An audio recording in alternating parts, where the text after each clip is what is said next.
So let's get into the nitty gritty of writing your outline. If you haven't gone over the informative speech lecture yet, do that now. It's a little bit of a shorter speech, plus it's going to inform you on what you need to do for this outline. Your informative speeches, of course, are April 22nd and 24th. The outline is due April 17th at 11:59 p.m. Most of my assignments will be due at that given time. So let's get started with our overview. We're going to talk about why we outline, writing our outline, and outline guidelines for success. And then we're going to really hit onto APA. So in some ways, you're going to be writing 3 different outlines. You're going to have a draft outline. And this is just your major ideas. This is just your big points. As you're starting to think about your person of interest and you start reading up on them, what are the 3 big things that come into mind? And it doesn't have to be 3. It can be 2 or maybe it's 4. But we'll get into that a little bit later. The second one is you're going to be your full sentence outline. Treat it like a script. This is the version you're going to turn into me. And it can be as simple as, hey guys, today I'm going to tell you about Charles Manson. That's fine because this is a speech. It's not an essay. We don't write the same way we talk. So in this case, I want you to turn in your full sentence outline the way that you plan to say it. And finally, we've got note cards. This is kind of close to a draft outline again. It's the main ideas that are going to help you keep track, but it is not every word of your outline. So our outline format is actually available online. You can find 2 different versions. The first one is the outline draft, a doc, which is either Microsoft Word or Pages, and you can just download that and open it straight up on your computer. The second one is a Google link. Do not try to write in this version, just copy and paste it into your own Google Docs. A word of warning.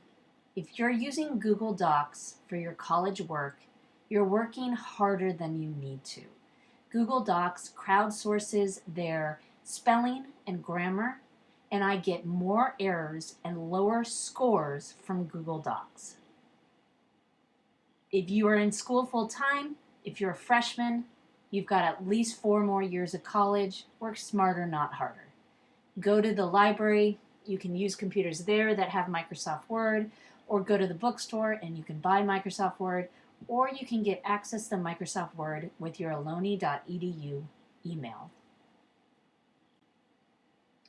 So, outlining helps us maintain our speech's focus by assessing the relationship between main ideas, evaluating whether support is pertinent to the argument, and test the balance of the speech.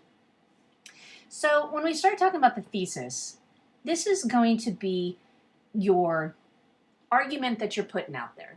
When it comes to speeches, thesis can be very plain stated. Don't try to be too flowery or trying to pull back the information that you remember from your English class. When we're talking about speeches, remember you have to get through your audience's noise. All of that psychological and physiological and environmental and intellectual noise and every other type of noise to get this message across. You want to be clear. I'm going to tell you about Charles Manson's life before the infamous Manson murders. Right away, you know what I'm going to talk about. I'm not going to be talking about the Manson murders. I'm going to be talking about his life before the Manson murders.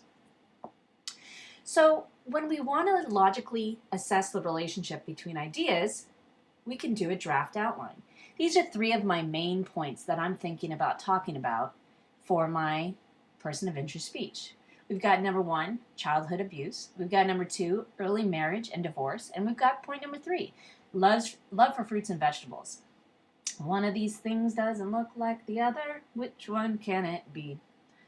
I'll let you guess. So once we've looked at the logical relationship between the main ideas, now let's look at the support for one of the main ideas. Again, the thesis is the same. I'm going to tell you about Charles Manson's life before the infamous Manson murders. We've got our main points. Childhood abuse. His mother traded him for a pint of beer. Well, that seems pretty awful. His mother robbed a man for $27 and was sent to prison. He was sexually assaulted by older boys at the Gibraltar School for Boys, and his uncle made him wear a dress as punishment. Now, which one of these four supporting ideas does not help support childhood abuse? Although I'm sure it was pretty traumatic that his mother went to prison, it's technically not child abuse. So it would be that example. You'll notice that each fact has a source, an in-text citation written after it. I expect your outlines to look the same. Finally, you want to test the balance of your speech. Your main points should be of equal weight, not merely talking about point A for 1 minute and then point B for 12. If you really want to do something for the sake of the act, have one of those 2 left feet made into a right one.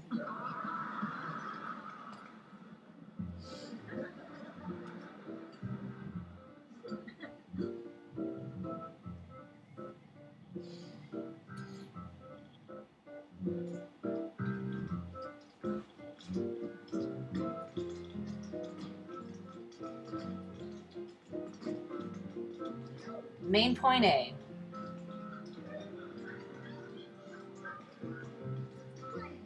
Main point B.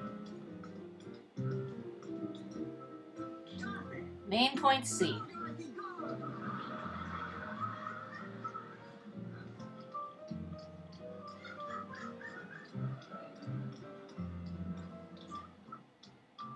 Gosh, I didn't realize how long Dorothy's solo is. I sure hope the doctor says she's gonna be all right.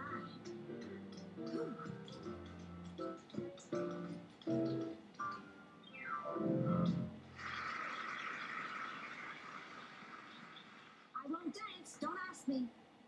If you don't recognize the show, it's the Golden Girls, 1980s. This is what I get to do as a teacher, is bombard you with all my old favorite shows. But the point is that when you have such an imbalance in what should be shared time, we start to get ideas of what that means. Does that mean that Dorothy is the best dancer out of the 3, considering she has the longest solo? Is she the star, even though she's not there? Or do you feel that, as an audience, for some reason you're hiding something about Rose and Blanche, that they didn't get as long of a solo? Something to think about as you're crafting your speech. You're never going to get it exactly, but you want to have a good balance between your main points. Another example of this is if I have 3 different areas talking about childhood abuse, pints of beer, sexually assaulted, wearing a dress, and then only 1 point for early marriage and divorce, well, maybe the balance is off. Maybe his early marriage isn't the best point to focus on. We know that each point should be of equal time and weight, but how do we choose which main points? To do this, we can consider the organizational pattern of our speech. The organizational pattern is going to help us ensure that logical relationship. The first one, and probably the most popular, is categorical and topical. It's to create categories or chunks of information that go together to help support your original specific purpose. So for example, I talked about one of my students doing their person of interest on Bob Marley, and they chose 3 different songs. That would be totally appropriate as a categorical or topical. You might choose 3 different business ventures they've done. For example, Elon Musk. You could talk about PayPal, Tesla Motors, and SpaceX. That would be totally appropriate. Next, we have compare and contrast. Compare and contrast is a great organization pattern for the informative speech. It's already separated into 2 main points. A 3rd main point can be easily added for background information if needed. For a 3 to 4 minute speech, you may not need 3 main points. 2 may suffice. So for example, you could talk about Malcolm X before and after his visit to Mecca, or Kanye West before and after his marriage to Kim Kardashian. Next, we have spatial. And as it sounds, this organizational pattern organizes according to physical space. For example, we could talk about World War II European battles, World War II Pacific battles, and World War II African battles. we've got cause and effect. And cause and effect and compare and contrast are wonderful methods to use when giving the informative speech or the persuasive speech. So, for example, you could talk about the cause and effect when media portrays the image of a black woman on screen when discussing welfare. The effect is that most people will think that the majority of welfare recipients are black women, despite statistically more white women receiving welfare in the United States. Chronological.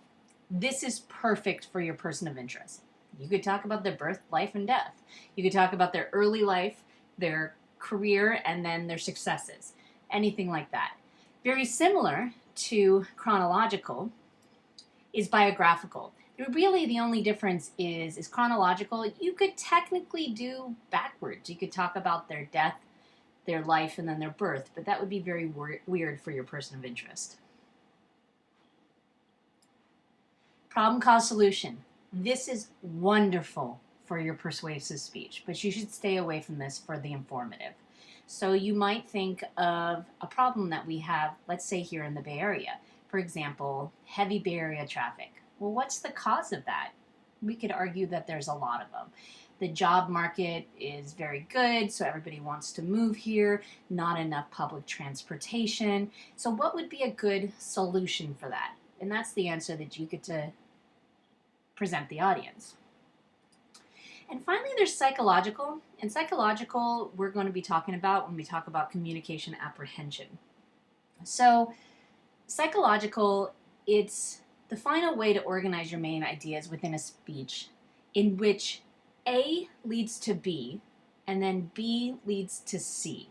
This speech format is designed to follow a very logical argument so that the format lends itself to persuasive speeches very easily. When we watch Amy Cuddy's Your Body Language May Shape Who You Are, this is a great example of this type of organization. However, for this speech, these are probably the most likely organizational patterns that you're going to use, as well as the compare and contrast.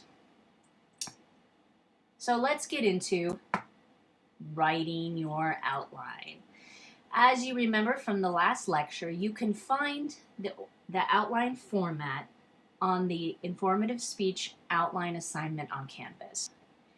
And it's going to look pretty much like this. You're going to hear me say it over and over again. A speech is not an essay, so therefore you will not turn in an essay. If you turn in an essay, you will have to rewrite. If you turn in an essay, you'll have to rewrite.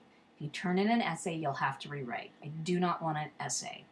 For the informative, it should be approximately 1 page. That equals 3 to 4 minutes of speaking.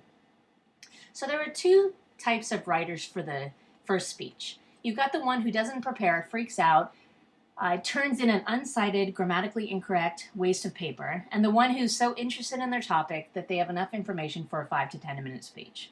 Try not to be either and only write a 1 to 2 page outline. 1 to 2 pages. Not even 2 pages. Like 1 and like a quarter is probably perfect for this speech. So let's go over some of those bolded outline features. At the very top, you have your general purpose. So our general purpose really comes down to 4 different purposes: to honor, to inform, to persuade, or to entertain. For this speech, your general purpose is to inform. That's it, to inform. General purpose, to inform. The specific purpose, you want to make it audience-centric. So my specific purpose for this speech is to inform my audience about Charles Manson. Below that, you're going to see the thesis. Thesis, again, is just going to be a very plain stated fact. What are you talking about today? Today I'm going to tell you all about Charles Manson's life before the infamous Manson murders.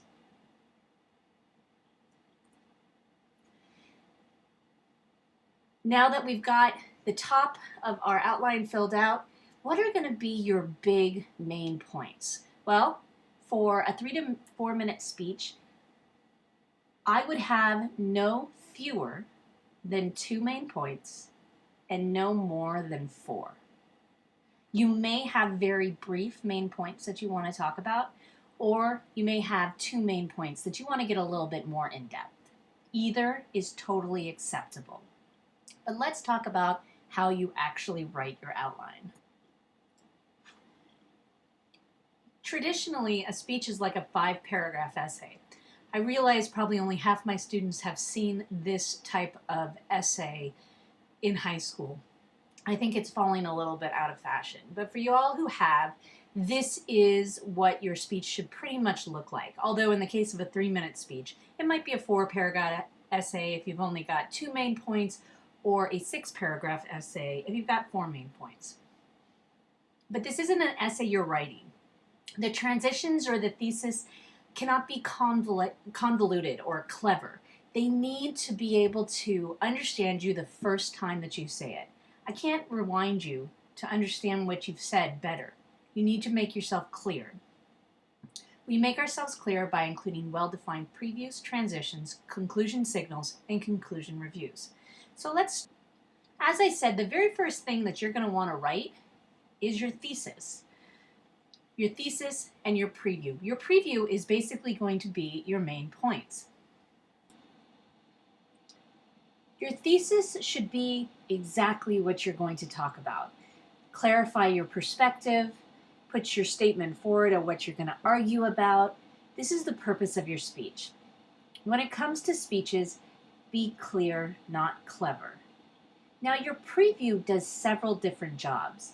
It's going to foreshadow what your main points are, and it can be as simple as, today I'm going to be talking about Charles Manson, early childhood abuse, and his later arrests and punishments. It's going to foreshadow your speech. Most people are not auditory learners. Most are a mix between audio, visual, and kinetic. Because you're informative, you will only have your words to get your point across. You need to create this clear roadmap for your audience to follow.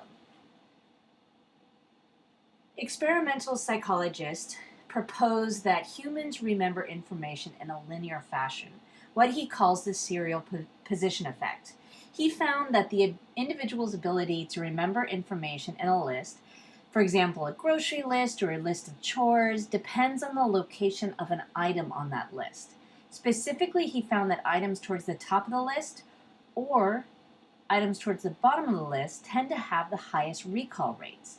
The serial position effect basically finds that information at the beginning of a list and information at the end of the list are easier to recall than what we're told in the middle of a speech. So, to be remembered better, repeat yourself. In the beginning of your speech, you're going to preview what your speech is about. You're also going to find this during your review in the conclusion of your speech. Again, that roadmap for audiences. Between your main points, you want to give a giant sign to your audience, letting them know, hey, we're done with point A and we're moving on to point B. This can really be done in 2 different ways, and I actually like to do both together. The first is do it orally. Now that I've talked about Charles Manson's abusive childhood, I'm going to talk about his early crimes and his time at Boys Hall. The second is to actually physically move. And we'll talk about this a little bit more as we talk about delivery in class. And it's called the speaker's triangle. Don't just say the words and signify moving. Actually use your body and move from one part of the classroom to another to signify that you're moving from one part of the speech to another. Finally, we've got that signal to conclude and your review. So your signal to review is that word that's going to tell the audience, hey, I'm done, this is it. And it can be as simple as in conclusion. For the last 3 minutes we've talked about, now that we're ending, whatever it happens to be, but you're going to notice as an audience member, you're going to sit up and say, oh, we're at the conclusion. I even do this in my PowerPoints. In the beginning, I have an overview, which is my preview, and at the end, I have a summary. And that's my signal to let you all know that we're getting close to the end. The review is exactly what the preview was. Review the main body points. Maybe give me a little bit more information because you already have told me that information. You're just reminding me. To be more persuasive, we want to repeat ourselves. Repetition equals retention equals persuasion. And of course, having that information again at the bottom is going to be that serial position effect. So as I said, this information can be found on the informative outline assignment on Canvas, but there's a couple points that I haven't brought up yet. So let's break down these last few things. We've got your impactful opening, your audience connection, and your impactful conclusion. Let's start with the audience connection. Just because you are speaking doesn't mean the audience should care. Because each topic of choice will be too specific to discuss now, look at your audience and be sure to include why they should care. You might be talking about current events that relate to your person. It might be talking about how the audience is similar to the figure, like their education or where they were born or how they lived. It could be a name we hear a lot, but maybe the audience isn't familiar with the spectrum of the figure's importance. Remember, there's a difference between your audience not speaking and your audience listening. Give them a reason to listen to you. So let's talk a little bit over impactful openings. These are going to grab your audience's attentions. I won't go over these too much until a later lecture. An important aspect to consider is an attention getter that corresponds with your speech. So one might be a current event. Well, as I record this, 3 current events come to mind, and maybe one of them relates with your person of interest. We've got the college acceptance scandal, who of course includes Fuller House's Aunt Becky. We've got the Mueller report has been given to the FBI and how that will turn out in our political system. And we've got Morgan Freeman, who just donated all of his land as a bee habitat to save the honeybee. Then there's anecdotes. Now, anecdotes don't specifically have to be your story. I find the best anecdotes, though, and this is true for personal references, use very vivid language to really pull the audience in. You could open with a quotation. Quotation is a wonderful way to both open and close. And one of my colleagues, her first speech, has the same opening quotation and closing quotation for her first big speech. And it's a nice way to kind of create a solid speech that starts and ends the same space. You can open with a question, and this is probably students' most popular way to open their speech. If you're going to open with your question, make sure you tell your audience what you want them to do. Raise your hands if you know who Kim Kardashian is. I want you to think about how different the world would be if you were born a different gender than you are now. The fear is if you don't tell your audience what you want them to do, they may answer you when it should be a rhetorical question, or they may feel a little bit uncertain if they should actually answer. And then you get some people raising their hands and some people nodding, and it's not that cohesive movement that you want to see from your audience to know that they're listening to you. Startling statement or statistic is probably one of my favorite way to opens. It could be something like, for every hamburger you eat, it takes 660 gallons of water to make it. That's a true statistic. Or it could be really loud noise. I had one student who walked in she wore a very long skirt and a very high cut blouse, and she sat there and she looked at the audience and she looked very Quaker-like. And in the beginning of the speech, as soon as she caught everybody's eye contact, she ripped off her skirt and screamed, "Fuck the patriarchy!" Everybody immediately looked at her and was ready to listen to what she had to say. A personal experience or reference is like an anecdote, except it's about you. And of course, you want to be really certain that you are not being sarcastic or using hyperbole, because your credibility is based on what you say. If people don't believe your personal experience, or if you're trying to make it seem more dramatic for the speech, you're going to lose people's trust. Closings, a lot of them are going to be like your openings. You can conclude with a question. Whereas with your opening with a question, you really want to tell your audience what you want them to do. You can leave it a little bit more open for the conclusion with a question. Conclude with a challenge. This is wonderful for your persuasive speech. Avoid it for your informative speech. When we get to concluding with a challenge, I really want you to think about how you are going to use that challenge to change your audience's behavior. You can conclude with a quotation, and it could even be the same quotation you used in the beginning. You can conclude with inspiration.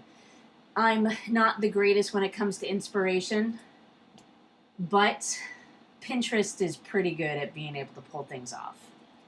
And then probably one of my favorite things to do is conclude with a reference to the opening.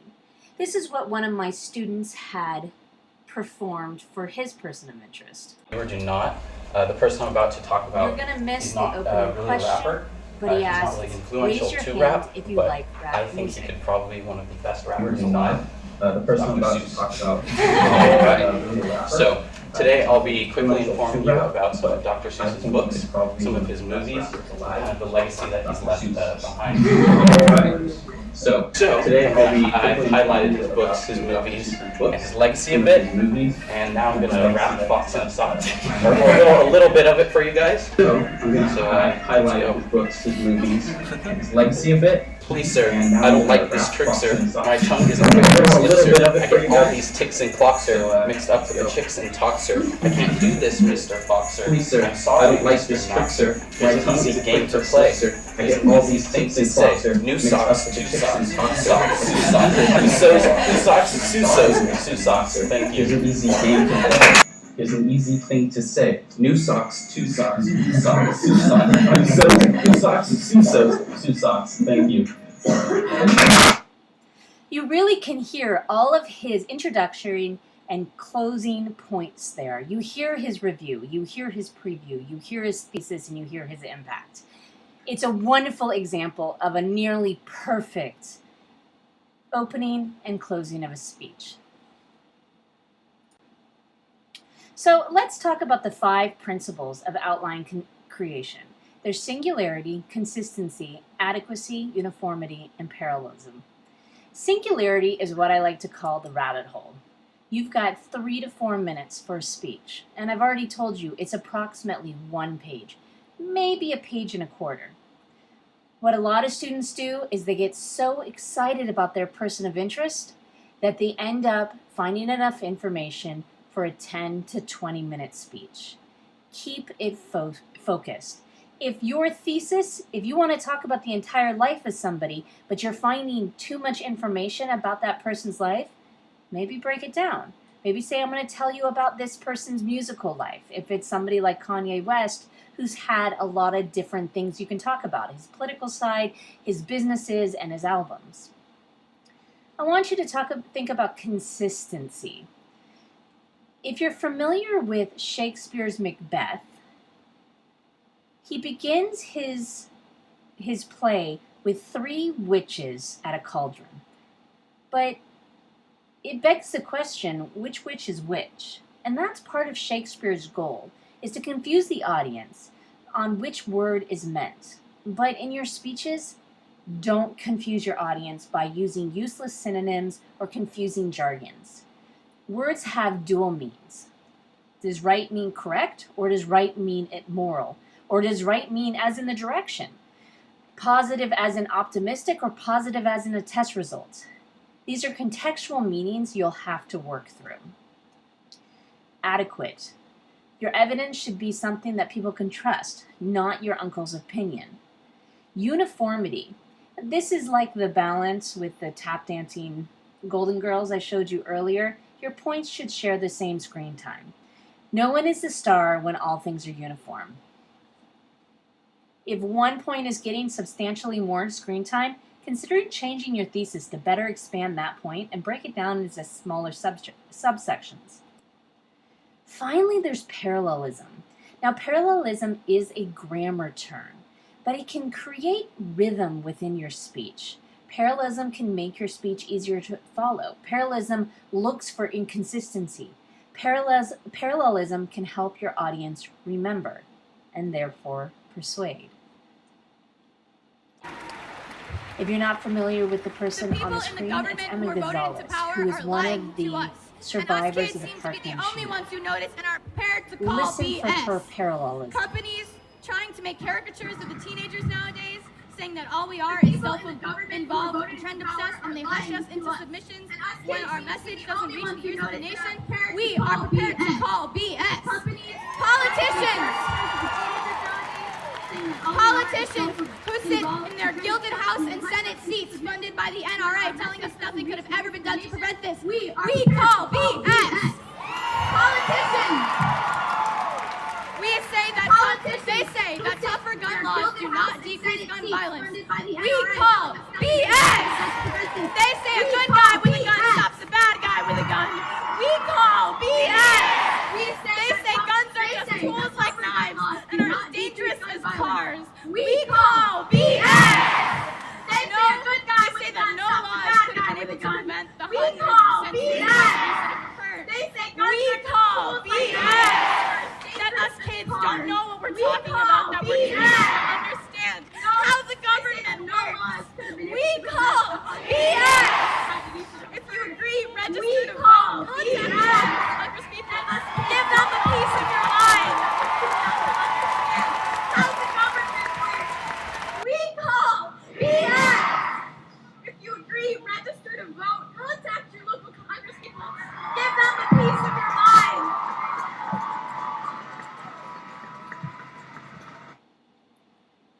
She's 17 years old. If she can give us a speech, so can you. It's also a wonderful example of a challenge to the audience.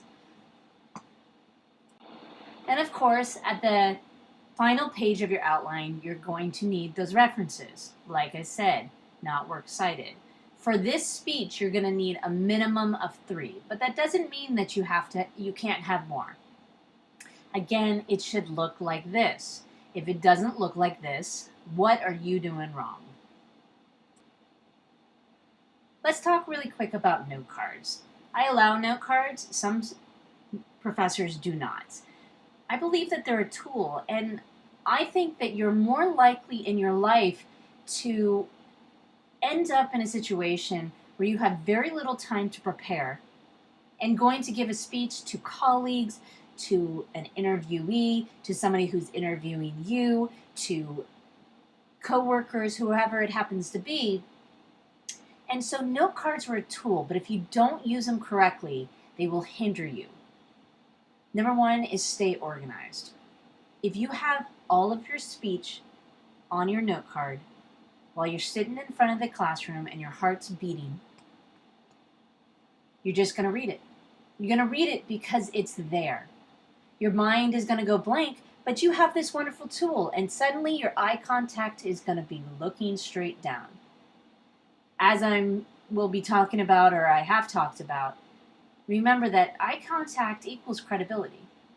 What do we think of somebody who won't make eye contact with us? Do we believe them? So use your note cards in very sparse ways. Write down what you need to know. You'll notice for this one, I have my impact with my dates. I have my main points. My main points are there, my transition is there, but I don't have every single word written down. And the reason is because when I'm nervous and up the stage, I'm going to use that to give my speech and not a more extemporaneous speaking style, which is what I want. So, in summary, that's a signal to conclude. We talked about why we outline. It's to maintain focus and to organize your message. We talked about writing your outline, and we talked about outline guidelines for success. This is probably the longest and hardest lesson of this class, so make sure you understand it, watch it again if you need to, and reach out if you need help.